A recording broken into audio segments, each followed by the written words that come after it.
Hi guys, welcome back to Formula 1 News. Christian Horner has made an admission which seems to nigh on confirm that Sergio Perez has absolutely fallen out of favour within the Red Bull organisation. We know full well that Helmut Marko would not keep Perez around in the team. It seems the reason why he's still there is because Horner wants him to be, or because there might be a lot of money flying in. Horner has made it very clear that he absolutely cannot accept next season a driver so far behind Max Verstappen in terms of points. That is the reality of Perez's career at Red Bull over the last couple of years. What changes may they make? Lawson may well be the favourite right now over Yuki Tsunoda. Very much interested in your thoughts in the comments below. Hit the like button if you enjoy. Subscribe if you're new as always. I greatly appreciate it. First of all, quickly on Danny Rick. We actually see him here in an Instagram post with a hat that says, "I'm retired, having a good time is my job," basically he says. So, yeah, seems like he's out of there in terms of Formula 1. Whether he's going to retire from racing full stop, that is, to be fair, another question.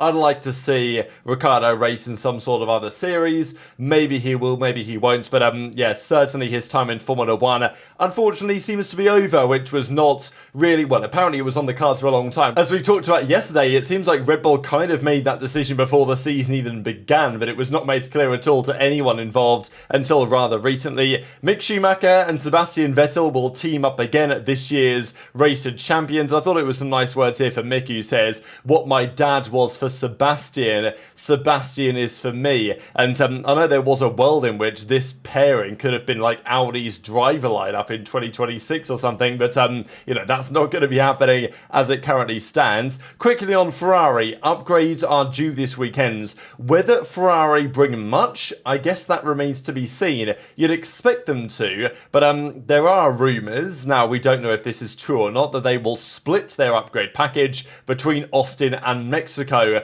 with a new front wing in Austin, but they also brought a new front wing to Singapore, so whether they use that again on a different type of circuit, but even then Austin is still a reasonably high downforce. You have to run at least medium to high because of the first sector, and then floor pieces to Mexico, and look, we're not sure if that's actually happening, and Julian Alekesa says that he doesn't expect any significant new parts other than load adjustments, the upper flap for downforce. I don't expect Sarah on the track for this hat-trick, so that's kind of interesting. We know that Loic Serra, former Mercedes man, has now started work at Ferrari. Apparently he's not going to be there for, you know, what he describes as the hat-trick, but I imagine the triple header, right, of Austin, Mexico City, Sao Paulo over the next couple of weekends. But yes, the plan may be for Ferrari. This is at least Takesa's opinion. It's not necessarily based on leaks or anything, but if Takesa says it, it might well be somewhat valid, that he thinks they might just keep what they've done in Monza and Singapore, see how it goes in Austin,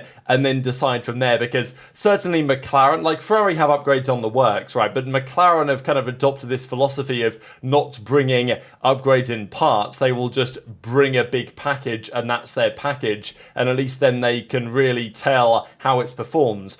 They have the luxury to do that because they have the fastest car, but Ferrari may think, you know what, let's bring the new front wing and the new floor both to Mexico and leave Austin just to calibrate what we have seen over the last couple of rounds with the new data that would of course be available. Hamilton and Mercedes, they have an upgrade on the way, of course. As he says, last year we brought an upgrade there and it was great, which it was for Mercedes, but of course they then got disqualified with Lewis Hamilton because of the floor wear and the ride types and all that type of drama last season. But we've got to talk about the driver championship for this year, right? It's quite clear, and even Jenson Button makes it quite clear, who was in a similar situation in some respects to Max Verstappen, right? Of course, 2009, when Button won the title, had a phenomenal start to the season with Brawn. Brawn then started to fall off. Red Bull started to take charge, but even at that point, Jenson Button, you know, psychologically was kind of struggling with that situation, the pressure that he was under, but eventually he did hold on to that year's Drivers' Championship, right?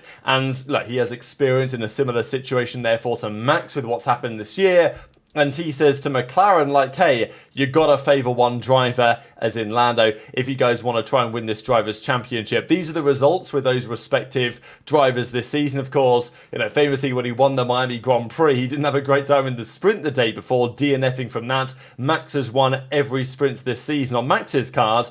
There's a quite clear divide from when the season was going swimmingly to when all of a sudden it wasn't. And, you know, but Max has still done a stellar job maximising results. You can't say the same thing for Lando, but if Lando can maximise results for the final 6 rounds, he's absolutely in with a shot at the championship. The problem for Red Bull is that, yes, they might still win the drivers, and congratulations if they do. Congratulations to Max, frankly, if they do, but they're not going to win the constructors. They're already quite far behind. Ferrari are genuinely in a position to beat Red Bull in the championship. Like, you know, Red Bull might be third and Max might win the drivers, and that would be very impressive for Max, but also the opposite for Sergio Perez and the rest of Red Bull. Now, I think you can argue they could have got rid of Perez, they could have made a decision earlier, they've not done so, so I think they've brought this outcome upon themselves, Red Bull. And to some extent it is unclear exactly why. I mean, I'm not going to lie, there was a time, this time last year, where I thought, no way is Perez going to keep the drive for 2024. He did,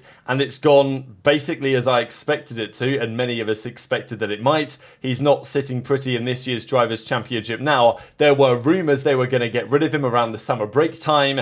Then there were other rumours, and of course unsubstantiated, but speculation that Carlos Slim, among other Mexican backers, came to Red Bull, or even came to Liberty Media, was one rumour, to say, no, Perez has to stay, we need him for the Mexican Grand Prix type thing. So it's really unclear what exactly has happened there, but we know that Perez is, you know, arguably the biggest paid driver on the grid right now. That's the argument anyway, that we know they're paid drivers in and around the sport over the last several years, fewer now than maybe there used to be, of course, but Perez may be effectively in that position. So Red Bull, they've had to make a decision. Christian Horner's had to make a decision. Well, Perez has big backing, incredible sponsorship support from that region, and they've kept him on. He's not really performed, and even in Baku, which was his best weekends, outperforming Max, that's his track, still didn't score any points because he crashed with Sainz at the end, which was at least partially his fault. So that's the problem with Perez right now. It's not helping Red Bull in the championship, either championship, to be honest. I mean, look, at the end of the day, Piastri might be taking points off Lando, but at least Piastri is there near enough with Lando, so he could potentially help him theoretically. Perez is never in position to actually help Max, even if the time arose. Apart from a race like Baku, and Perez is good at Baku, but everywhere else, not so much, it seems. So Red Bull, according to Christian Horner, desperately need answers to its driver lineup predicament, going on to say, when you look at our opponents, Ferrari will be strong next year with Hamilton and Leclerc, plus McLaren with Norris and Piastri is a strong lineup too. So he says, we desperately need answers when it comes to this problematic driver situation. So that says to me that they are waiting to see what happens in the sister team, what happens in the junior team, what happens at RB, to make a decision, right? Because we know that Helmut Marko, if he was the man in charge, Perez would have been gone a long time ago. Marko's a fan of Yuki. Marko seems to be a fan of Lawson on some level. Genuinely, fan of the younger junior drivers coming through. Horner has still the control, and he's had a different perspective. It seems to be Horner who has been making the decision to keep Perez in position. So if Horner changes his mind, then I think Perez is probably dusted, and Horner is, well, we saw the other day, Marko basically said, Perez is at risk. I think, as in Marko thinks, it's going to be a junior driver in the Red Bull seat alongside Max next year. That's what Marko said. Half of me expected Horner to come out the next day and say, no, Checo's our driver, he's got our support, right? That's usually what happens at Red Bull. Marko says we're kicking him out. Horner says, no, we're definitely not doing anything of the sort. But Horner hasn't come out and said that. What he said is, no, we desperately need answers to what we're going to do here, and we're going to need to see the next few rounds to make that decision. So, yeah, Horner has absolutely not come out emphatically in support of his boy Perez, and he even goes on to say, especially now that Ricciardo's out of the picture, and he's not even in the conversation to get the driver at Red Bull, although Horner actually did still put him in that conversation the other day, but it still seems very unlikely. We need to make sure that with both of our drivers, there cannot be a big gap between them, that there's not a big gap between them, because you cannot afford to have that. I think interesting wording, isn't it? Cannot afford, because clearly Red Bull thought they could not afford to get rid of Perez because of the money, right? That kind of afford. Whereas now he's saying, at least that's the rumour, now he's saying we can't afford it because it's going to cost us in the championships. And look, Red Bull have made their own bed this season. They've got to lie in it, right? They decided to keep Perez going into this year. They, of course, decided to keep Perez mid-season when they could have made an alteration. And sure, the performance of the car has been the fundamental factor, but also you've got to understand, it's not all about just Perez underperforming. Perez himself complained about problems with this car several rounds ago. Red Bull basically admitted that they ignored him because Max was still performing quite well, and they were like, this Checo guy, I don't know what he's talking about. We're going to keep ploughing on the current trajectory that we have. And then, over the last few rounds, Max is then like, wait, this car ain't great at all. And Perez is like, I told you so. So, Red Bull have done it to themselves on some great level, but also has Perez performed well enough? No. Like, obviously, we talk about the car and the design of it and the fact that it seemed like they weren't favouring, they weren't even trying in many respects to help Perez get the best out of the RB20. They were more focused on, what Max was able to accomplish before they then realised, okay, hang on a second, the championships this season are most certainly at risk. So I think there have been mistakes on both sides, undoubtedly, but Horner says we cannot afford to have a big gap between the drivers next year because it's going to cost them in the championships, and in the long term, that costs you in terms of money as well. Sure, this year they might be second or third in the constructors, and they get the prize money back for that because of the sponsors of Perez. That does not work forever. And if we look at the numbers, they paint a very telling picture. Like the first season they were teammates, 2021, Max was on 395.5, Perez was fourth on 190, so less than 50% of Max's points in 2021. But to be fair, did a good job supporting him that season. I don't think anyone would deny that overall, but of course, Bottas was the stronger driver of the two second drivers that season. 2022, certainly Perez's best year, really, in the Red Bull. Verstappen wins the title on 454. Perez is third, just behind Leclerc on 305. Was in the fight for second in the championship that year. 150 points behind Max is a big gap in the same car, but it's still 66-ish percentage, right? Something like that of Max's points, which is not, look, it's pretty bad, but it's not absolutely the end of the world. But of course, that year it was, there was only two good cars, really. It was only the Red Bull and then the Ferrari for the first half of the season. The Mercedes eventually came a little bit good, but apart from that, it was pretty ugly. 2023, though, this is where it was bad. Hamilton ends up third somehow in that championship, just ahead of Alonso, who was actually fourth last year. Perez does get second in the end after fighting tooth and nail with Lewis, actually, for that second place for some time. But Max won the championship on 575 points, and Perez was nearly 300 behind. That is literally less than half again of Max's points after the fall off in the middle of the season. So, you look at the gaps here, they speak for themselves. Like, if Horner is saying we can't afford to have a big gap, every year it's been a big gap. And even 2022, where it's like, oh, it's only 150 points, the difference, 149 points. Like, that's still a big gap. And then if we fast forward to 2024, so this season, this is what we find. Max is in the lead on 331. You have to scroll a long way to find Perez down in 8th in the drivers here at 144. So, it's not like this is a trend out of nowhere. As soon as these other teams have got better, Perez has fallen down the order, right? Is Perez driving any worse this season than last season?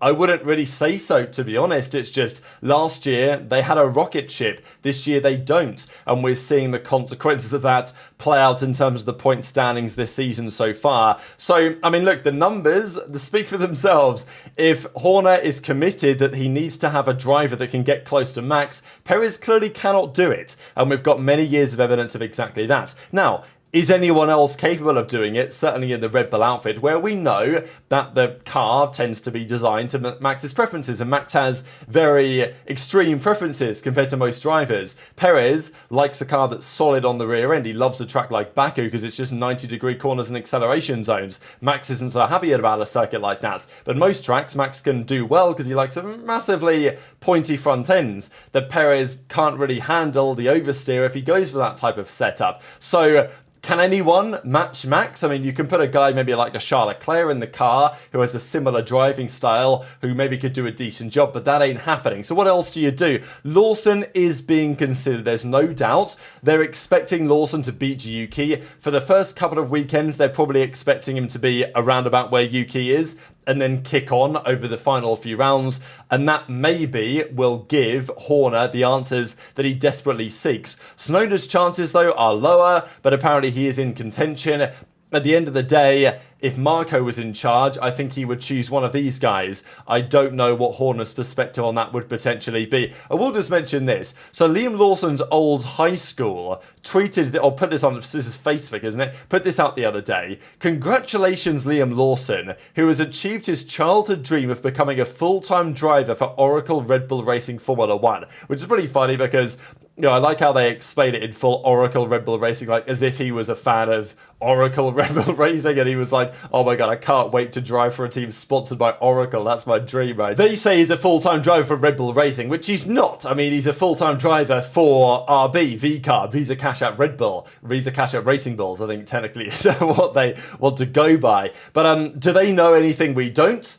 Unlikely, to be honest. I don't think Red Bull have made their decision yet what they're actually going to do. And technically, he is a Red Bull Racing driver who is getting loans to RB. That's technically how it works. So maybe that's kind of true. But that's one possibility. There was another interesting article here that if you just click on, you'll see who the driver in question is. There's been some discussion on whether Oscar Piastri could be a target. Now, it's not going to happen for next year. Let's be realistic. But I think I wouldn't be surprised if within the next 2 to 3 years that Oscar Piastri is a Red Bull Racing driver. I actually think it makes quite a lot of sense given Webber's history with the team as Oscar's manager, given what's currently happening in McLaren, especially if things get increasingly tense. I can absolutely see it. Whether I can see it for next year, that'd be interesting, and there's been no rumours to this effect. But if Red Bull and Christian Horner were to reach out to Oscar's team, reach out to McLaren and try and get something done, you know, would they go for it? I mean, possibly. McLaren have some decent other options to replace Piastri, but why would they send Piastri to a championship rival when they can keep Piastri, have a great lineup, and force Red Bull to choose somebody inferior, right? It only makes sense for them to do that. So Perez needs to perform this weekend. That is the crux of things. The decision has not yet been made. So if Perez can turn it around, sure. But of course, my argument would be, he's had a long time to turn it around. Red Bull gave him the new contract for the next couple of years to basically tell him, all right, look, you got your contract signed. You don't have to worry about that anymore. No stress. Just focus on the driving. Did that make him faster? No. So that's the problem that they've got to contend with. And I know there were some people joking, of course, around this new Alpine papaya-looking livery that the whole plan here is to kind of, you know, try and convince Oscar Piastri to hop back in an Alpine because it looks too similar to a McLaren. And McLaren are going a different way with their livery with a chrome, and then Alpine are going orange themselves. I don't think Oscar Piastri, though, will be fooled. So very much interested your thoughts, as ever, on all of this stuff in the comment section below. Just one final thing for you guys I thought was kind of interesting. If you're ever going in and around the Murano area, I think it's right at the north of Italy. This is where Günther was born and raised, and they've opened, Steiner and his family, the Villa Steiner, a bed and breakfast in this region. So yeah, if you guys are ever in that area or staying around it, maybe have a look at it. It's a city in which I was born and raised. It's a very beautiful town. This is in the historic centre, so it's very personal to have a house there. It's too big for me to live in, so I live next door, he says. And we started last year in April, I think a little over a year ago. But yeah, it's going to be Günther's effing B&B. So yeah, he's not going to be cooking your eggs apparently. So very much intrigued to your thoughts, as ever, on all of this stuff in the comment section below. Hit the like button if you enjoyed. Subscribe if you're new. Take care, and I'll see you next time.